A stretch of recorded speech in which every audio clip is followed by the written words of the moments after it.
We've just gotten terrible news from the crypto market.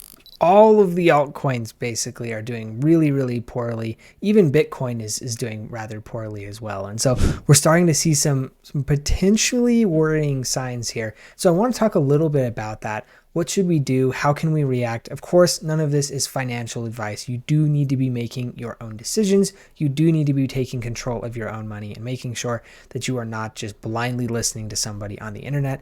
However, I did just want to go over some of the things that I'm looking at, some of the things that I'm focusing on, just to make sure that like we're all on the same page of what could the possible outcomes be. Now, of course, from there, you can make your own decisions on if you agree with me, if you disagree with me, all of that type of good stuff. But first off, I want to take a look at the crypto bubbles because we can see really, really rough day for crypto. I mean, it's kind of been a rough weekend. More generally, we can see just in this past week, kind of 15 to 20% sell-offs across the board.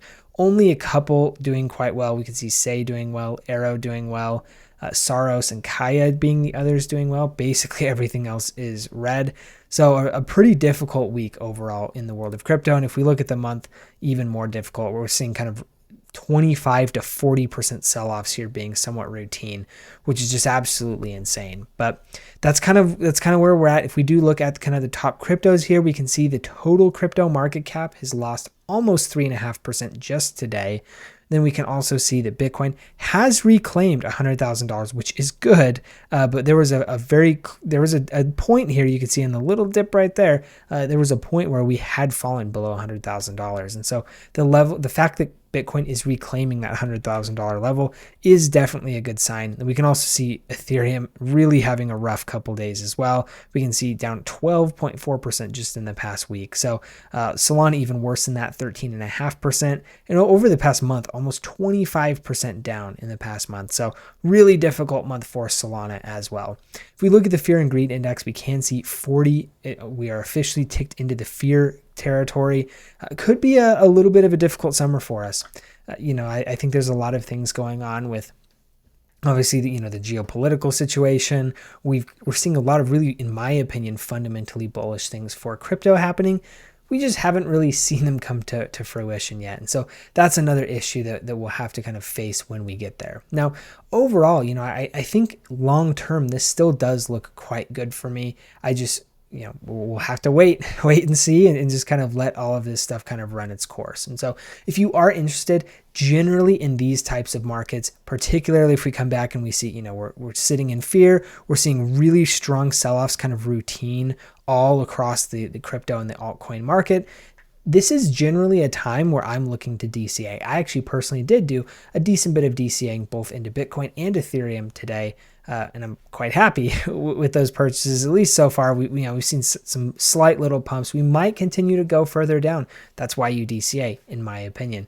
So that's kind of how I've been dealing with this market so far. If you are interested in doing the same thing, Best Wallet is a fantastic place to store your crypto. It is a non-custodial wallet, which means you have access to your own crypto.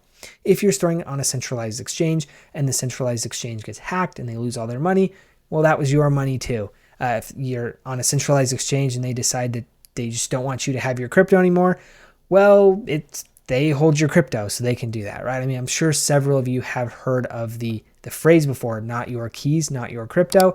That is why having a non-custodial wallet is very nice, and the Best Wallet is the best wallet to do this. Now, of course, Best Wallet has partnered with the channel here, so they are a sponsor of this video, but I do actually think that they are a really nice wallet. You can see all of the different kind of functionality and things that you can do here. You can swap on it. It's multi-chain, it's multi-wallet, it's non-custodial. You can see easy to buy, it's easy to swap. I think they're having a bridging feature coming out here soon. If we take a look at the roadmap, you can see up here all of the different things. They've got swaps coming in, as I mentioned. We've got all of this token launch pads coming in. They've got the best card. This is something that we've talked about before. The best card is a really cool thing because it allows you to spend your own crypto, which I think is awesome. So you can see here on the roadmap, there's a lot of different things coming up here in the future. So if you are interested, they are also doing a Best Wallet token sale as well. If you are interested, you can feel free to get in on the Best Wallet token sale. $13 million raised so far. So a pretty decent raise so far. You can see 1 day and 20 hours until the price increases. And so if you are generally how these pre-sales work is as the time goes on, these prices continue to go up. So the early people in on the pre-sales are the ones who usually do the best over time, just because they've gotten in early. Now, of course, getting into a pre-sale does have its risks, and there are no guarantees. So if you're not interested in doing the pre-sale, it's totally cool.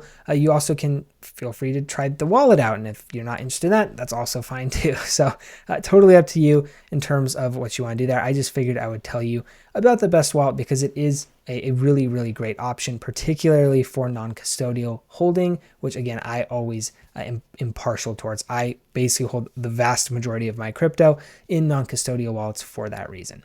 Now, the last thing before we wrap up here is I want to show you the total to market cap, and things are getting a little scary because we are starting to see we're potentially pushing out of the bottom of this liquidity zone. Currently, we've packed back up into this, which is good, but you never know. We could see this, potentially fall back down, which of course would be a bad thing, and we would be in the level that we were kind of in that March to April timeframe. So really hoping that we don't see that, though of course anything can happen. So it's crypto. You need to be prepared for all outcomes. So anyway, if you are interested, of course, like, subscribe, do all that type of fun stuff. It does, of course, help the channel. And also thank you to Best Wallet for helping support the channel here as well. If you have any comments, questions, anything, drop those in the comment section. And thank you guys so much for tuning in, and we'll see you in the next one.